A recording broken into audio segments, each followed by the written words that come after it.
You may wonder about the gospel lesson that you just heard.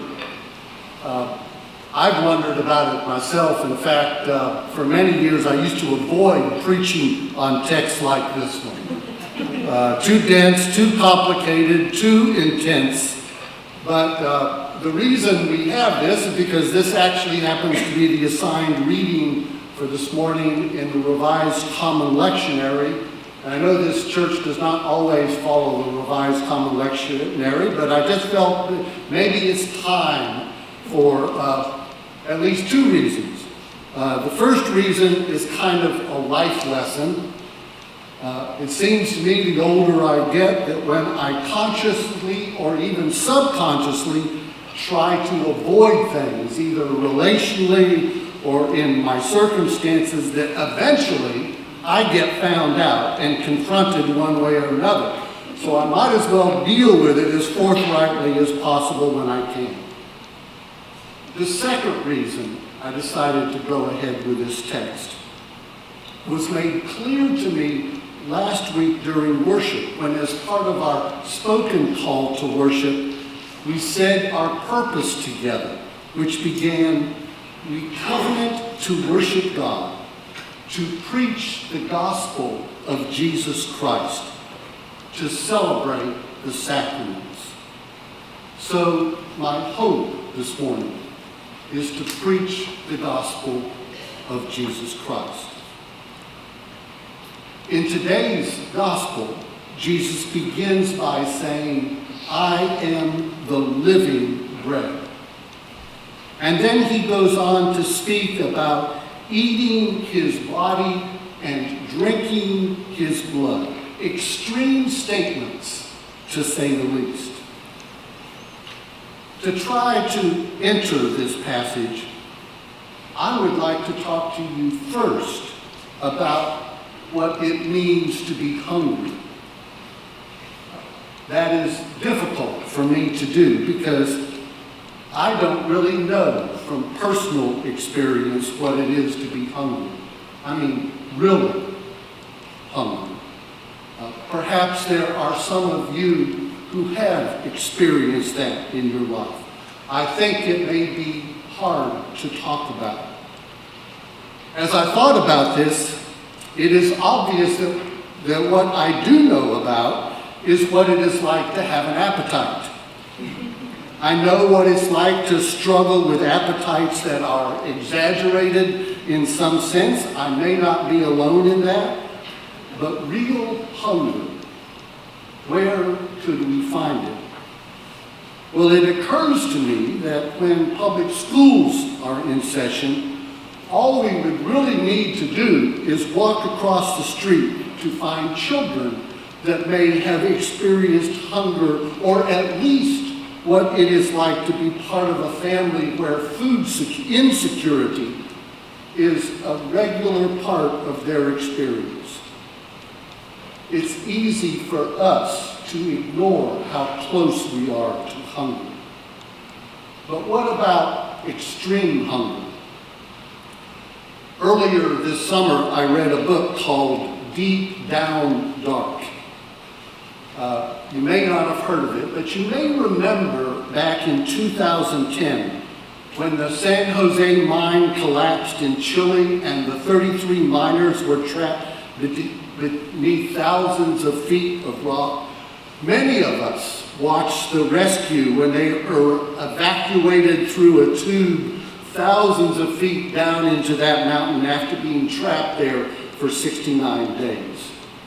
During their time below, after they were finally discovered, but before they were evacuated, it was a very interesting time of this because the miners became aware that even in their still precarious situation, with rescue far from guaranteed, at the same time, they were becoming celebrities, worldwide celebrities, with all the complications that brings.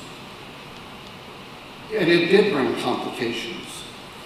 But one thing that they found unity in was that they agreed that they would not individually tell their stories, but together they would choose one author to record their story. So deep down dark is this book.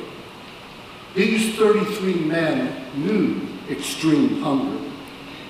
At the time of the mine's collapse, they had food supplies in their emergency cabinet of 1 can of salmon, 1 can of peaches, 1 can of peas, 18 cans of tuna, 24 liters of condensed milk, 8 of which were soured, and 93 packages of cookies. They had no idea how long they would be there or even if they would be discovered, much less rescued. No guarantees. Somehow they managed to maintain some sense of order and unity. At first, they developed a routine. Once a day, one of the men lined up 33 plastic cups. And in each one, he put 1 teaspoon of tuna fish, poured in a little bit of water to make some broth, and each man received 2 cookies. And to each man, he said, "Enjoy your meal." After a few days, it became clear that this was not going to be enough. So the men began to gather for worship and prayer just before their daily meal. After another week, they made the choice to gather each day for worship and prayer, but to actually eat only once every other day. These men knew things about hunger that I hope none of us ever experience. One way the men coped during this time was by telling stories to each other and using humor in some sometimes extreme, bizarre ways. The anxiety built each day. One day, one of the men, Mario, hovered over one of the other men who had become very lethargic, and he said in a very exaggerated manner, "You better hope they come to rescue us, because if they don't, you are going to be the first one we eat." There was much animated conversation about whether he had gone too far. But the extreme humor seemed to diffuse some of the edginess in the relationships, and they stayed together by the grace of God. It occurs to me that in the time of Jesus, real hunger was much more of a present potential. There was not the shared assumption that most of us have that somehow we're immune from hunger, even if it was not part of their current reality. Everybody knew that there were times of famine when there was literally not enough nourishment available. And I think that makes a difference in how we hear this gospel. Are we hungry for the gospel? Or are we just trying to satisfy our appetites for another week? Where is our hunger? Are we aware of our hunger? Are we willing to be honest and transparent about our hunger? For whom do we hunger? These are all vital spiritual questions. Jesus' claim to be the living bread also raises some important questions. Living bread reminds us of the daily bread from heaven that the people of Israel received in the wilderness. Is Jesus saying that he is more of a gift from God than this manna was? The phrase that Jesus uses to say, "I am the living bread," reminds us of how God identified himself to Moses when Moses asked, "Who should I say has sent me?" And God replies, "Tell them Yahweh has sent you," which literally is a form of the verb to be, so it can be understood simultaneously to mean I was who I was, I am who I am, and I will be who I will be. So when Jesus emphatically says here, I am, is he equating himself with God?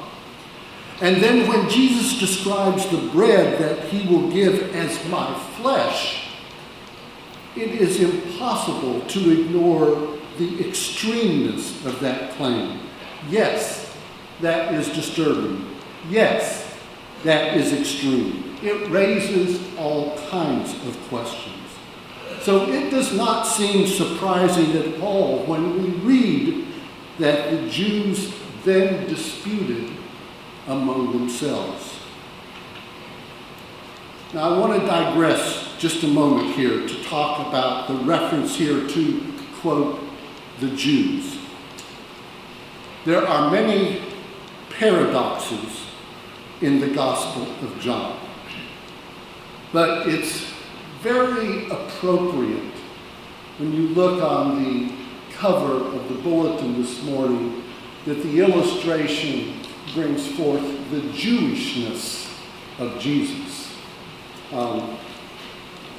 Most of you may know that my real claim to fame in this church is that I'm blessed to be the father of the man who does these drawings every week, Leonard. And I'm very proud of him.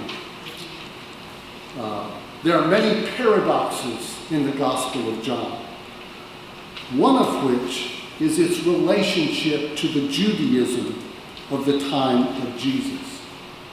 Throughout the Gospel, John displays a very nuanced understanding of the complexity of Jewish ideas and practices of this time. It is very helpful in giving real substance to the foundations of our faith, but yet at the same time, it is also highly disturbing in its representations in other places in the Gospel of, quote, the Jews. And I will not take the time here to list all of those offensive characterizations, but it is why the Gospel of John has been described in some circles as both the most Jewish and the most anti-Jewish of the Gospels. And what we need to be honest about today is that it is a part of the history of especially Western Christianity that texts like the Gospel of John has been used as a pretext for all kinds of anti-Semitism with epic, tragic results. We cannot undo the acts of the past, but we have a shared responsibility as people of faith to remain honest, vigilant, and willing to seek forgiveness. And it is a vital dimension of the gospel of Jesus Christ to be intimately involved with ministries of reconciliation with all peoples and all faiths. We live in a time in 2015 when I believe that this is more important than ever, because we have reached the point in our human development where we as humankind literally have the capacity to totally destroy ourselves. So interfaith relations are no longer just a nice or good thing to do. They are more vital and essential than ever. Thomas Merton put it this way when he said, "I don't think the world will be able to survive religion that is based on tribal consciousness and us versus them mentality." So how can we understand these disputes? These are questions, I believe, of identity. They go deep within us. Who is Jesus? Who does Jesus reveal himself to be? What does this say about who we are? And what does the identity of Jesus say about who we are given the potential to be? Yes, to say that the bread that I will give for the life of the world is my flesh is intended to unsettle and disturb those who hear. We might imagine that if Jesus had been a good pastor with a pastor's heart, that in response to the dispute and the unsettledness, that Jesus would speak words of reassurance intended to calm those who heard him. But he doesn't do this. He makes his statement even more intensive. Unless you eat the flesh of the Son of Man and drink his blood, you have no life in you. This is shocking. Hopefully, it's shocking because it disturbs something at the core of our humanity. We don't eat each other. It's also shocking because it's in direct violation of Hebrew Scripture. Eating flesh, all flesh was forbidden. It was associated with vultures, Ezekiel 39, and evildoers, Zechariah chapter 11. Drinking blood was equally offensive. You shall not eat flesh with its life, that is, its blood, Genesis chapter 9. You shall not eat any blood, said Leviticus chapter 3. You shall not eat flesh and drink blood, Ezekiel chapter 39. And there is a specific theological reason for these prohibitions. It's because our faith is that our life is a gift from God. And we are all created in the image of God. And in ancient tradition, it was believed that when you ate flesh and drank blood, you were taking the life of another within yourself. You were stealing their life, assuming their identity in the ultimately selfish gesture of trying to assert that we are self-made, that we can be whoever we want to be, independent from God as our source and God as our creator. So, how can we understand Jesus' insistence that those who eat my flesh and drink my blood abide in me and I in them? Well, Jesus turns the prohibition on its head. And it becomes the most intimate invitation of gospel, because the gospel is not just an invitation to become good people.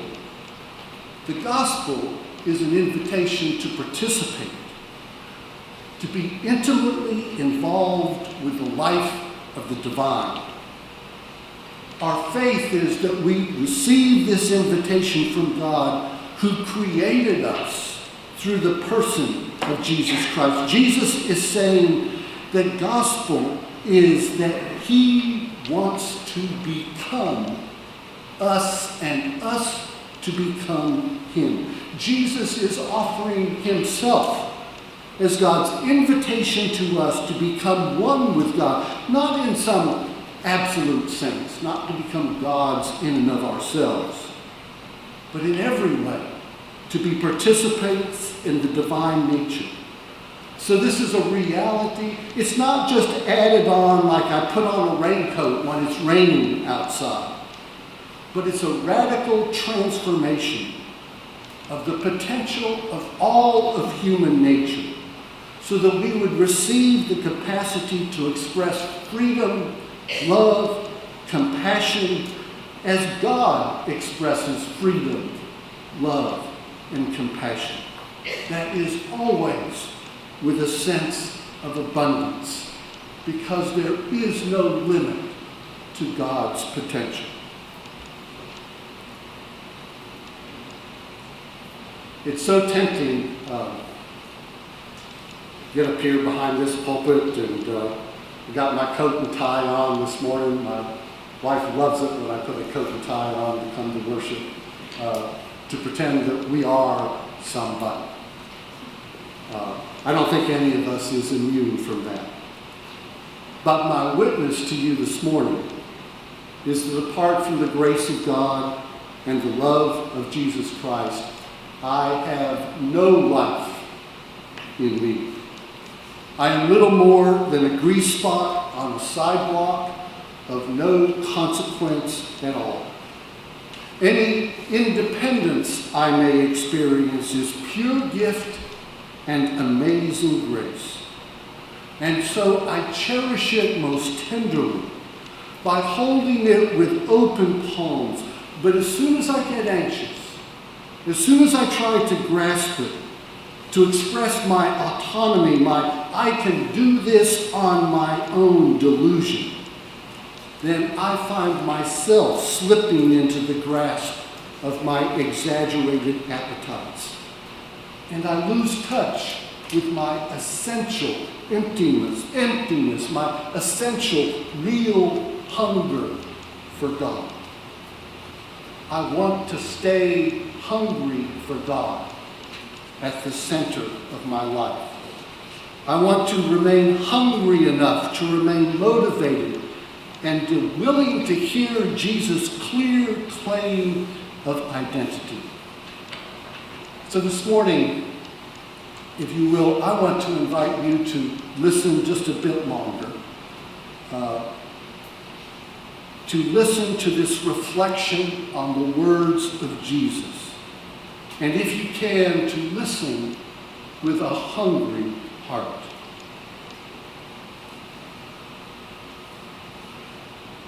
Enough of your flimsy academic opinions about me.